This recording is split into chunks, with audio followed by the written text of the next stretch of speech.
Hello, this is Andy, WMSOhio.com. I'm going to show you a lawnmower we got for sale. Actual year is unknown, probably somewhere right around the year of 2000. Here's a Craftsman, 16 horsepower.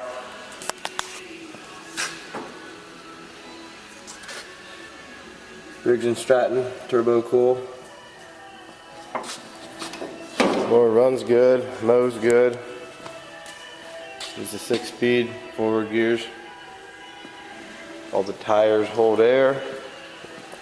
Operates as it should.